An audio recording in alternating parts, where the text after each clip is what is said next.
welcome to the Crib Room Podcast. He did it! He did the recording! We're back again. This time we actually have a special guest. My brother, you've probably seen me play with on gaming streams on my channel before. Bozo Yozo over here.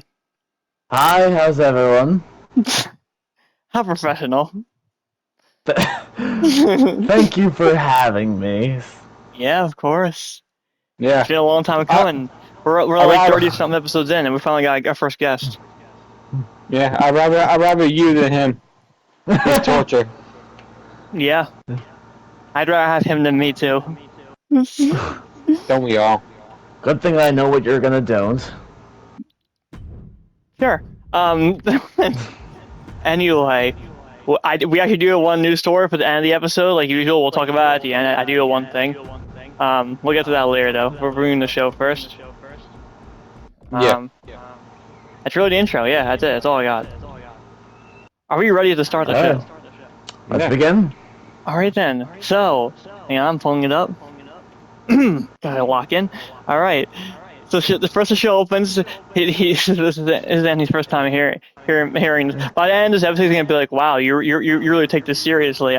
He's gonna say something at the end. I know it.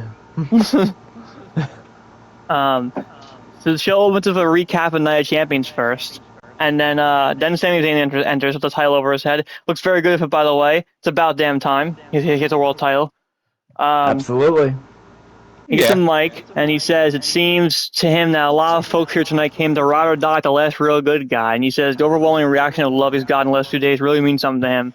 So he thanks us. And he says, it's real funny since he spent the last 6 months getting booed out of the building. That is true. And he says, what's funny is the same people booing were the people 3 years ago who were desperate to see him win. And then they jumped off the bandwagon.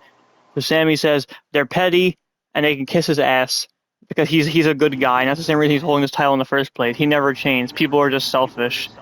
And he says the people that said he was not championship material, they can kiss his ass. This is a celebration. And then he says he's going down as one of the all-time greats, and he'll be known forever as the many main eventer and the Grand Slam champion, and now he'll be world champion until the day he dies and beyond. So, yeah, that was his part of the promo. Then Cody Rhodes comes out. Those who don't know, who haven't watched the past episodes of this, we are not Cody fans. Not Cody Rhodes fans here. So Cody comes out, and Sami asks Cody, "What do you want to talk about?" He uses this thing against him, and then Cody says Sami reminded him of something, that when he won the title, Sami was the very first one out there to celebrate with him at Mania 40. So he wanted to be the first one out here tonight to tell him congrats, champ. And Cody puts his hand out. Sami leaves him hanging. Good, he should. He asked Cody to drop the act, the American Nightmare, the Golden Boy, just be Cody for a second, and Cody was about to say something like next, but then enter main event Botch Uso, Botch Jey Uso. Botch Uso comes to the ring and he hugs Sami, then he greets Cody before going back into a secret. He does a little secret handshake thing he used to do with Sami in the Bloodline. He did that. That was nice to see again. The crowd wants to run it back, but Jey says no. He wants to be serious this time, even though later on in the show he's not serious at all. But we'll get to that. This guy is like back and forth between serious and funny. And then Jey says this is about his boy Sami, who he's proud of. He says Sami earned it, but he knows why. Jey is here. It's on Bloodline business. He said this again. Jey says this is Sami's warning shot. Jey needs to bring the gold back to the family. Cody asks him, what year is this? That's actually kind of funny. What year is this? 2023? Bloodline? And he asks at one point his friend Jey Uso went back to running errands for the tribal chief. And Sami says he's putting a stop for this. He's pretty much done with the conversation. He just wants them to both get out of here. And then Cody says Sami wasn't going to win the title as long as he had, but here he is, and Jey wants it brought back to the family. As far as he's concerned, it is the family, and that didn't make any sense. Then Adam Pearce comes out because Nick Aldis is currently storyline suspended after the whole thing of Gunther, so Adam Pearce temporarily is running Raw and SmackDown. He's doing double duty right now as a GM. So Adam Pearce comes out. I shouldn't have said. He literally explains in the promo. He literally says Nick Aldis has been suspended due to his altercation of Gunther. So Adam Pearce's first order of business, he says, as the GM this week, is to find Sami a challenger. So Pearce says, after what just happened, they're gonna have a no return match tonight in the main event of Cody and Jey Uso, and Sami's gonna defend against the winner this Monday on Raw in Chicago. Gee, I wonder who's from there, who could be returning. Yeah. And now it's pretty much the end of that whole segment. Anything you guys want to say about it? They just end up being so predictable, and this is my main complaint, especially towards SmackDown. Yeah. And yeah, they do something that's really cool and really universally liked, but they backtrack on it.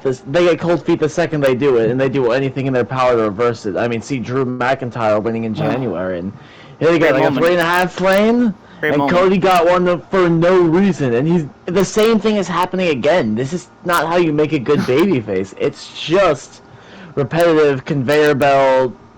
Same old with them. It's annoying. I've seen some people hate Sami winning the title, but most people really enjoyed it and thought it was a great moment. And now they're just gonna ruin it again by probably getting it back to Cody on Monday. They're probably going to.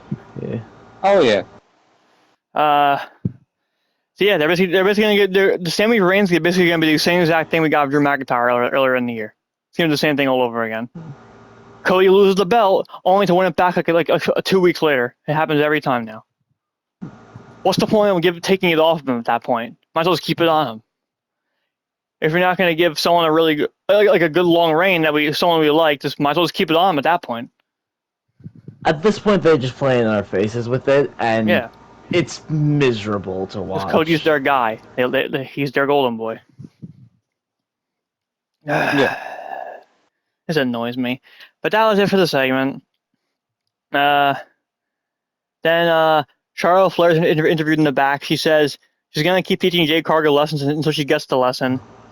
Alexa Bliss comes in and says she didn't know Charlotte was going to be Night Champion, and Charlotte says she's impulsive, and Jade needs to get told. Alexa says a heads up would have been nice, and they go back and forth pretty much. Then Tiffany Stratton comes in, the women's U.S. champ. She tells Charlotte she never need her help but appreciates it. Then Chelsea Green came in and says Jade isn't ready for them. And Chelsea tries to act like that's how she was thinking the whole time. This is just business and stuff. But yeah, it was funny. That goes right into the match, which I have to set up now. Here we go. Okay, so yeah, this is the second match. Who's in it? It's Tiffany Stratton, Charlotte Flair, Chelsea Green versus Jade Cargill and her baddies, Medium and BFAB. So I saw a little bit of the match at the gym on my phone. It was fine. It's Jade Cargill, so she kind of ruined it for everyone. But other than that, it was good. And in the end, at the end, Jade's team won with Jade pinned Chelsea Green. We gotta start giving Chelsea Green some W's, but doesn't seem like that's happening anytime soon. She got pinned again. And now it's pretty much the match. Like as I was to talk about it, it was all right. Everyone in the match was good except Jade Cargill. Anything you guys want to say about it? Yeah, it's pretty much is it what he said. Yeah. Yeah, it wasn't that good. It's a TV tag match. Like I'm not gonna hold this against them. Yeah, they're all just kind of the same. They're all generic.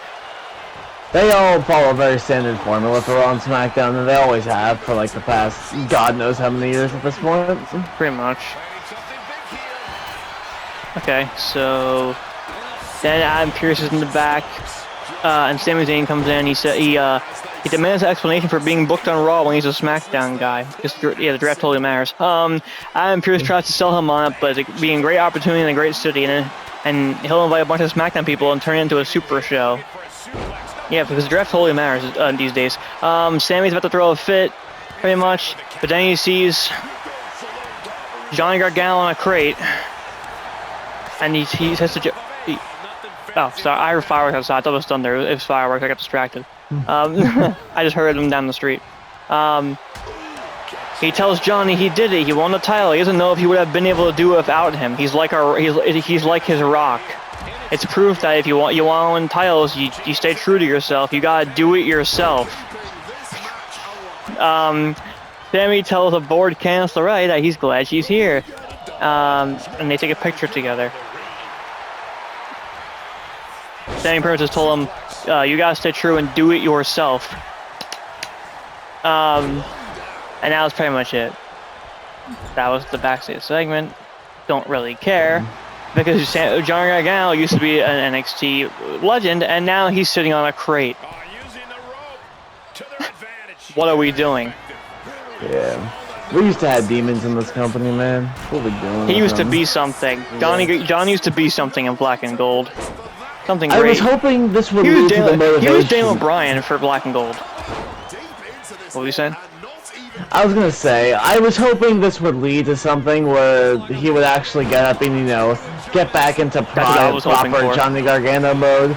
But no, I guess he just remains motionless and mute for no reason other than... I'm not interested in a Sami Johnny tag team. That sounds stupid. Not a tag team. I want like an actual just like fair shot because he's a good friend. Just a fair like a title match between the two of them. Just a friendly rivalry. Yeah, that could be fun. Would have paid wonders, and I think that match would be wonderful. Yeah. Yeah, it could be like Kevin Owens and Sami Zayn. Yeah, that's true. I actually saw a great clip yesterday of I don't know if I showed Anthony this, but I don't know if I showed you this, but there was a clip yesterday like after at the ending of the Night of Champions, like after the cameras were off the air. Kevin Owens was actually there. He showed up, and him, Becky Lynch, and Sami were in the back, all hugging, celebrating. It was nice because Becky's also been like a long-time friend of Sami's, because they grew up in Indies together and stuff. Right. So Becky, Kevin, and Sami were all in the back celebrating together, and they took a picture. It was actually a really nice moment. Besties hanging out. It was cool. It was a vibe. Now I gotta set up the next match. All right, next match is set up. Here we go. So this next match, AAA Cruiserweight Champion Rey Fenix defends the title in this match against another AAA star, the Latin America champion over there, El Hijo del Vikingo. No Omos. Omos is, for those who don't know, Omos is like Vikingo's manager in AAA. Omos was not here on SmackDown. The Vikingo was. Omos was not. We don't review AAA. It's just too much. It's too much shows in one week for the podcast. Raw, NXT, and SmackDown are our three. Those are our three we do. AAA is like it's a good show. It's too much. But if it's on SmackDown, I'll talk about it. So Vikingo from AAA was here, and it's kind of a shame that Rey Fenix had to win a title on another show to be featured on SmackDown more. That's kind of sad. Before he won this title, where was he on SmackDown? Do you remember where he was? Never on the show is the answer. He was catering with the Gingerbread Man funeral, and I hated it so much. He had to win a AAA title to be featured. It was Granted, cool. that match was crazy. I loved that match. It is cool to see him on the show more though, and it was cool to see Vikingo on this show. It was pretty cool to see Vikingo have a main roster WWE match for the first time ever. That's pretty cool to see. And most of the match I saw, it was a banger. Two crazy high flyers doing crazy high flyer stuff. It was a fun banger match, and Rey Fenix retained. He's still the champ. This was like his 4th defense, I think. Actually, hang on. Let me look up some. I usually do fun little stats when there's a title match. Hang on. Rey Fenix's reign. Cage match, I need you. There you are. Okay, so Rey Fenix's reign, it's currently at 35 days, and this was his 4th defense. Those wondering, those keeping track. Oh, you're back. Okay. Yeah. Yeah. So fun match here. Good stuff. Anything you guys want to say about it? It was a good match. It's pretty much what I would expect from two cruiserweights in AAA. Vikingo doing the holy shit, how are you still alive things, because how does he not land on his head every single time he tries to do something? Yeah. It's actually remarkable. But Crazy. yeah, no, Ray Phoenix been putting in work with the Cruiserweight title. More power to him. He's at least getting TV time and the more proper respect he's well deserving of. I feel like he's doing the same thing that his brother is doing on Raw. Penta's doing the same thing with the IC titles, having banger defenses every week. They're basically booking the Lucha Bros the same, but not together. Let's see what's happening. Sorry, what's after that? Okay, here we go. So Jimmy Uso and Jacob Fozzy were in the back, and Royce Keys comes in. Royce Keys gives Jacob kind of like a snarl, like a I don't know, it's weird. And then Jimmy asks Royce if he's seen Solo since they're looking for him on family business, and Royce says, blood doesn't make family, loyalty does. And as far as he's concerned, after 14 years of loyalty, he's Jacob's family. Yeah, I didn't know this. Apparently Jacob Fozzy and Royce Keys were like on the indies for a while together. I didn't know this. Oh, really? That's interesting. I found this out recently. No. Yeah, I know they did stuff together. Yeah, their matches are like well known. This is like before AEW Powerhouse Hobbs or Royce Keys. And Jimmy says, "They're not family anymore, right, Jacob?" And Jacob just doesn't say anything because he doesn't acknowledge them. He acknowledges Roman, not Jay and Jimmy. Yeah. And that was that.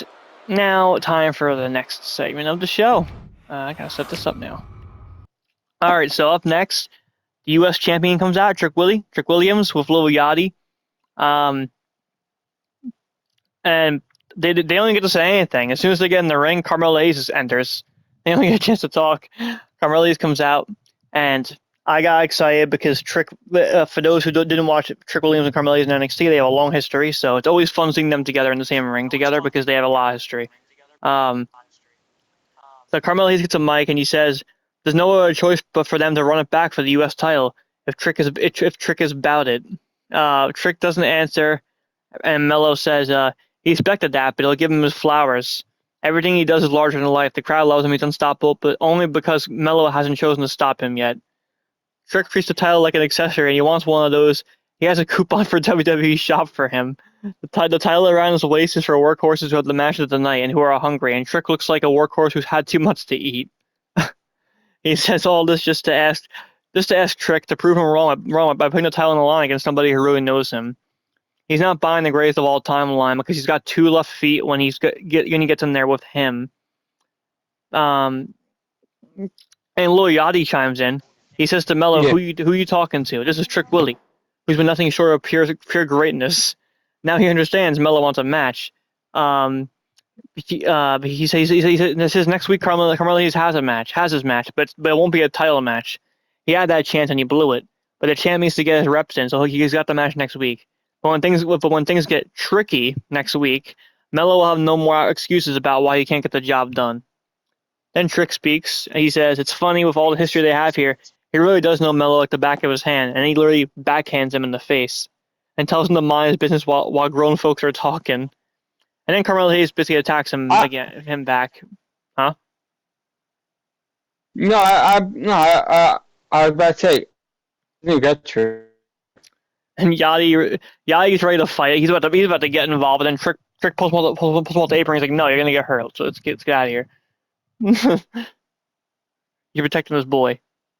He's looking out for his day ones. Yeah. And that was that. I don't know if I should continue with Anthony's still muted. I don't know if he wants to say anything about Trick. I don't know if there's anything he wants to say, but he's muted. I don't know what to do. Well, maybe I got something to say. Oh, you are back now. All right, yeah. All right, both of you. Okay, you're back now. Let the boys speak his piece. Let the boys speak his piece. Yeah, both of you then. What do you get to say for it? Yeah, I think speaking on Chrome people's business, I think that's his new catchphrase. Maybe. I don't think he said about like grown folks are talking, mind your business. Yeah. Yeah. So Wolf that trick now is a mind your business. Wolf that trick's still always gonna be chanted though, because the fans love saying it. That's gonna be a chant for him forever now. It's his yeet pretty much. Yeah. Oh yeah, I know that, but I'm saying that's his catchphrase now. Could be. We'll see if he keeps using it.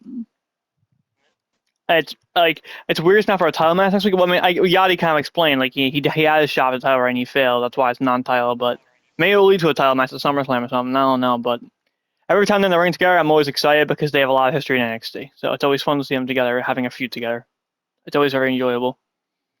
So I'm personally very excited for it.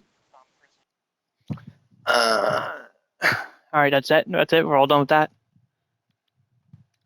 Do anything sir? That's what I was asking him. Yeah, we done with that? I don't really have much to add and piggyback off of. It's more or less just the same. Trick's been the highlight of SmackDown. Him and Yachty bounce off each other. Great fun promos, great matches. And while I do wish this was at Mania, I do have Trick and Melo at Mania. I would. I would build to that. I would wait. I would honestly wait and build like a bigger feud between the two of them for Mania. That's what I would do. I'm at least glad we're getting an early version of it. Yeah, true. Maybe it is the plan. Maybe that's why they're doing non-title next week. Maybe they're saving the title match for Mania next year. Maybe they'll come back to this. Maybe they'll take a long break a minute and come back to it next year. It's possible. They could. You never know. Possible. Yeah. Yeah, I'm very excited though. Should be fun. Yeah. Trick and Sami is like Sami Zayn and Trick are my two favorite things on SmackDown. They're the highlights for me. Also, side note before we continue, I just thought I'm getting scared for Rhea Ripley. Where the hell has she been? Yeah, Rhea's been on SmackDown for like a month, and there's been not even a mention or peep of her on the show. Like you would think there'd be challenges for her. Nothing. They haven't even mentioned that's their top title on the show, women's title on the show, and they're acting like it doesn't exist. Tiffany Stratton's getting more U.S. title stuff going on than Rhea has of the main title. The main women's title feud right now on SmackDown is Tiffany with the U.S. title, not even Rhea, who's the main women's champion.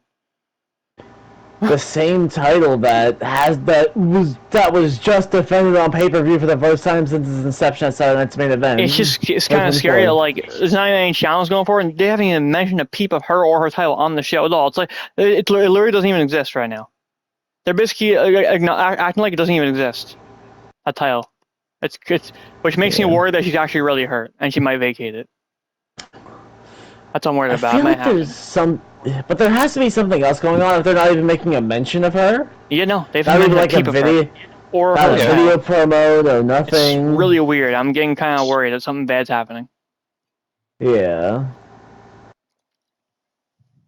I just want to get that out now because since Rhea was not on the show, we're not going to be talking about her at all in this review because she wasn't even on the show. So I wanted to bring that up now. I just thought of it. There's nothing to talk about her because she's just not been here.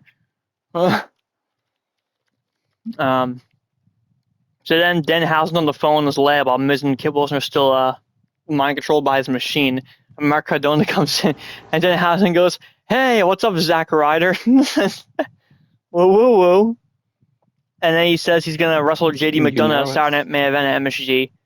And Cardona offers him some backup, but Danhausen says he was on the phone with a guy. Cardona picks up the phone wire and points out it's unplugged. And Danhausen says he's real. He's in New York. He'll talk to him next week, and Matt could turn his knob for him. Turn his knob for him. And then pretty much he turns the knob and smoke fills the room. And Danhausen says Judgment Day may have sabotaged it, and he disappears. He basically like disappears like Batman in a bat grenade. He literally just disappears like Batman.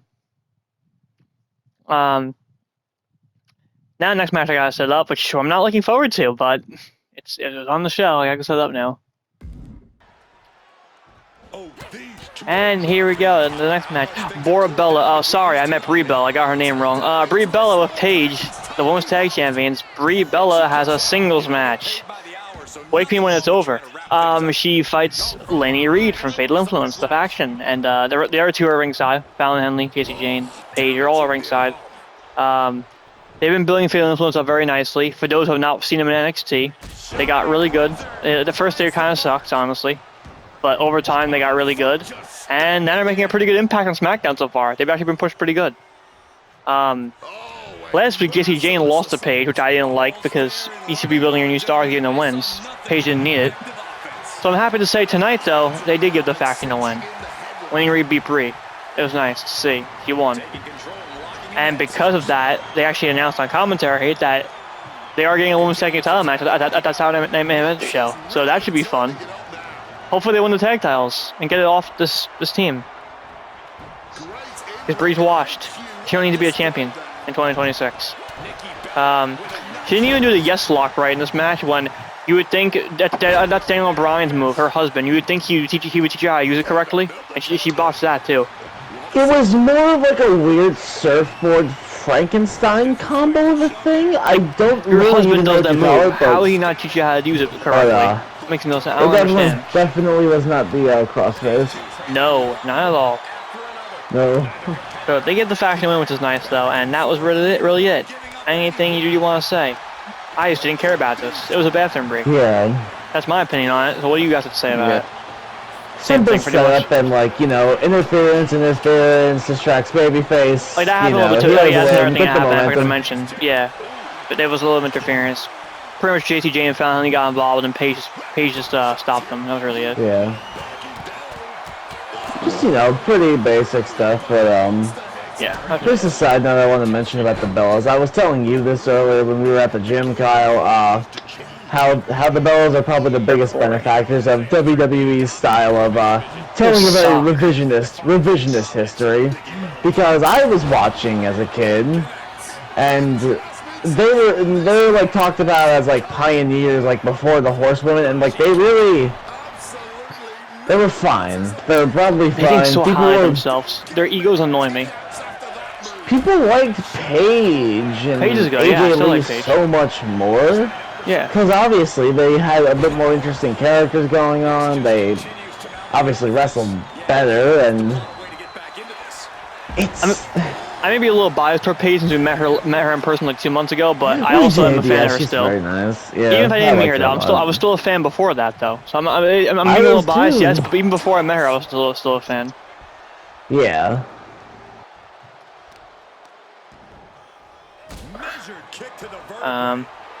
Yeah. I noticed, you know, like the thing that sticks to me, the thing that still sticks to me is like a couple months ago, like they have like their podcast together, Nikki and Brie, and yes. And I remember there was like one clip that went viral because like they were saying like, you know, we should when we officially retire for real next time, we should be treated like AJ Styles and John Cena did in their retirement. Are you kidding me? Are you serious? Yeah. Neither of your careers combined are not on the level of AJ or John. Are you serious? This is the thing the Horsewomen should get when they all retire. This is the but like AJ Lee, Paige, and like I don't like trashing on them because they seem like nice people. I don't want to like trash on them. Not what I've much. seen of them. They seem like they both seem like really rude people.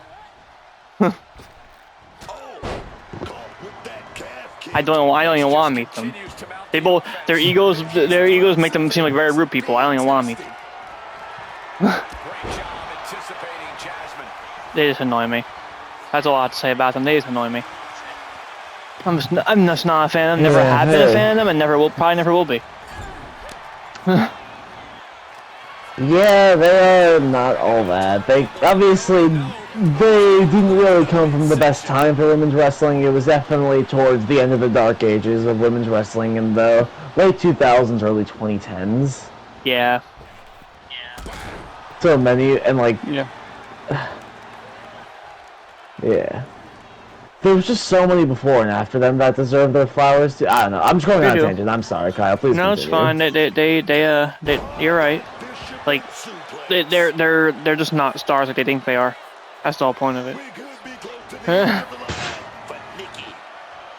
That's the main point of all this. Is they're not as big as they think they are. The only Nikki and Brie fans like currently are themselves. The only fans of them right now are themselves. But yeah, all right. So next thing then, this was actually funny. I laughed at this. So backstage, the tag champs, Damian Priest and R-Truth are in the back with Nathan Frazer and Axiom, and R-Truth beats Frazer in a hot dog eating contest, and he goes, I did it! Happy birthday, America! Happy July 3rd! And then Axiom goes, that's tomorrow, and it's the 4th, and Truth's like, that's what I said. Then the AAA tag champs come in, the Warriors, who same thing as same thing as Ray Phoenix. They had to win another title to actually be on the show. The Warriors came in because they've been hanging back to second the last couple of weeks now. Like they've been challenging Damian and Truth. So they want to have like a tag team title winner take all match. They've been teasing that for a bit. So they said to the parents came in and said to them like, hey, you're gonna accept our challenge or what? And Ivar takes the hot dog out of Damian's hand, eats it, and Truth goes, Damian, he took your wiener.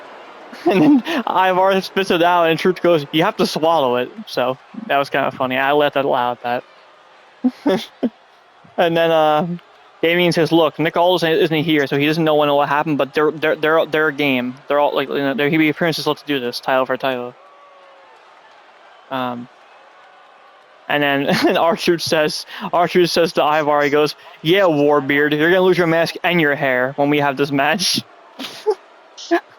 This guy does not know what he's talking about. And then Eric, their other warrior, Eric, he just says to Ivar, why'd you eat the hot dog? And then he goes to the commercial break. The whole segment was actually very funny. I enjoyed this. Then Cody Rhodes is in the back. He runs into Finn Balor, and Cody says to Finn, sorry for not greeting you sooner, but welcome to SmackDown. And then Finn says, well, part of the reason I came to SmackDown, Cody, was to face you, and I was hoping it'd be for the title, so I hope you get it back this Monday. Tonight's the first step to that. So good luck. And then Cody's like, thanks, man, and leaves. Then Tama Tonga shows up to Finn, and Tama says he's been thinking about what Finn said. I think last week Finn said something about I forgot what he said, honestly. And Finn says Tama Tonga says he wants the elders of the Samoans for advice and guidance. And Finn says, what does that have to do with me? And then Tall Tonga out of nowhere attacks Finn her mind. As Tall is holding him down, Tama says he's closing the books on everything from his past, and Finn is next. Meaning Bullet Club members, Finn, Shinsuke, them. So Finn's next. Bullet Club references. And that was that. So, the next thing is the main event. So everything I just talked about, anything you guys want to say about it before we go to the main event?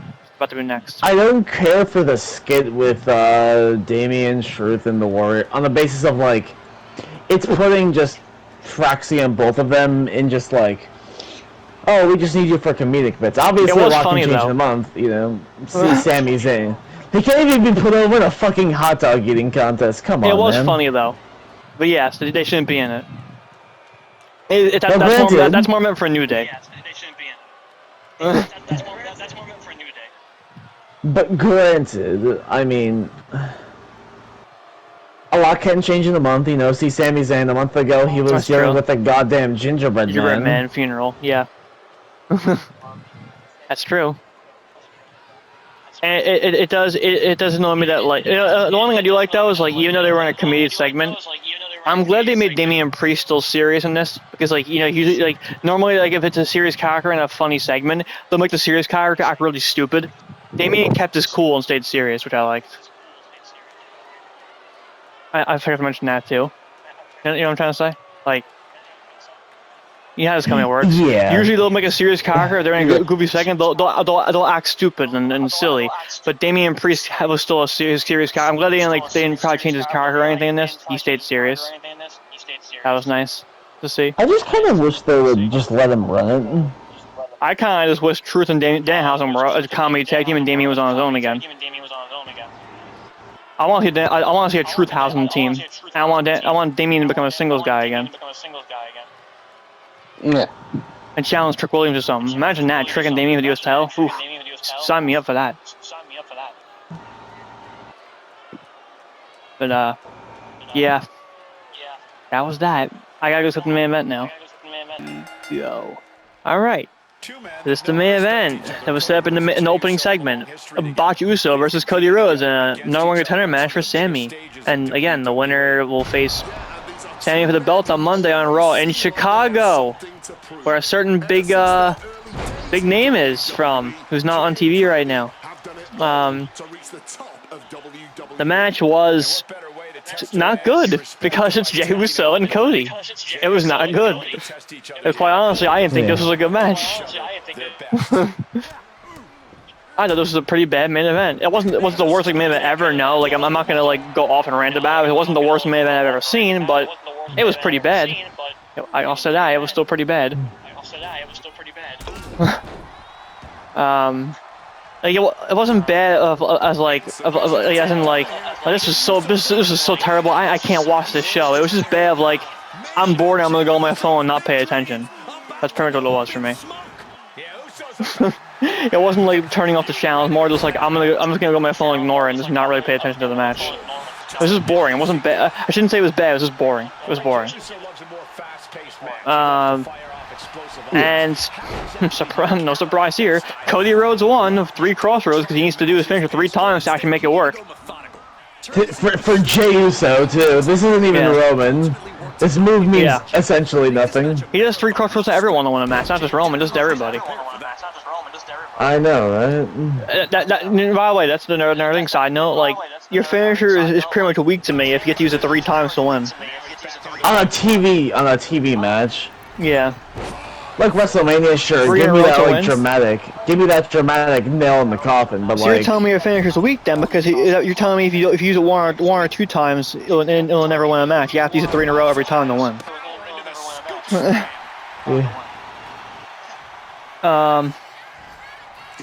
Yeah, so Cody won, so he'll be fighting Sami Zayn for the title on Raw this Monday in Chicago, which means my usual co-host here will be back to review that on Monday. But they're in Chicago, which makes this is my theory. I think Cody's gonna win the belt. CM Punk's gonna return on that show. This is Chicago, and we're gonna get Cody versus Punk for the title at SummerSlam as one of the main events, while Roman sets the other main event. That's my prediction.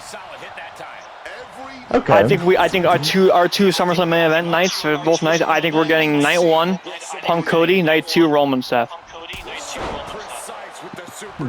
That's where I think they're going with this, which leaves Sami in the dust, just like Drew. Sami will be left with nothing, just like Drew McIntyre was. And just to give the Cody Hogan our belt, Cody Hogan with another title reign. Yeah. Yeah. So anything you guys want to say about Cody Hogan versus Bot Uso? It was just no. Yeah, I agree.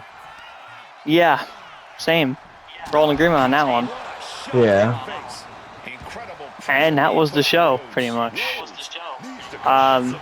Before we end it, we do one news thing. Me and you were talking about before. I don't know if the other guy over here knows who this guy. Do you know who Eric Young is? Yes. Oh, you actually? Okay. I'm assuming from Joey. Yeah. From TNA and stuff. Okay, yeah. So he's been in TNA for a while now, for a couple of years.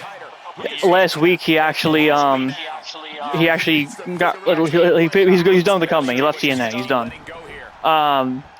And apparently now he's coming back because he used to be in WWE before he went to TNA. He got released in the budget cuts years ago. He's going back to WWE now to be a coach on NXT. So he'll actually be helping behind the scenes, which is nice. But I guess the main part of this news I guess we could talk about is the question is that mean his in-ring career is done?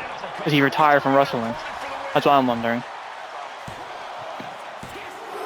Like I think the new story is he's coming back to be a coach, but that's my real question from the story. Does that mean he's retired from in-ring? Is he no longer a wrestler? Is he gonna pull Bobby Roode? Like Bobby Roode is just a producer now. He's retired from wrestling. He confirmed it. He's done. Yeah. He's pretty much done. Mr. Glorious is done. Eric Young's done now too. Maybe, I don't know. What do you guys think about that? I'd say likely. I think so too. He's getting older. Yeah. He's pretty old, so he might be done. I mean, he's hanging on to boots. He just wants to work in the back. Sorry, drinking some soda. Iced tea, I mean. All right. No. Yeah, I mean, that's really it. Anything else you guys? Any final thoughts? You guys want to say about any of the stuff we talked about before I end it? No, not really. What about you? That's it? No, none. Yeah. All right, so yeah. Yeah. So thanks, pal, for joining us as a guest. It was fun having you. Our first guest. Sure. And me and Yeah. my usual pal here, we'll be back on Monday to review Raw, to review probably Cody Hogan winning, and you're probably going to hear a rant from me on that show. So everyone who likes hearing rants and people getting annoyed at the shows, get ready, because if Cody wins on Monday, you're probably going to hear an angry rant from me on that review. Get ready. This is your warning. This is your warning shot. Bang. So get ready for that. I'm probably going to flip out if he wins. A great performance from both men tonight. But yeah, that's pretty much it. So I'm gonna end it here. Thanks to everyone who watches, and yeah. Wait. Yeah. All I gotta say, leave a comment down below what your favorite segment was on tonight, and I hope you like it and subscribe. Mine was Trick, personally. Trick and Mellow. Yeah. Yeah, that's it. See you guys on. We'll be back on Monday for Raw. Peace. Yeah. Peace.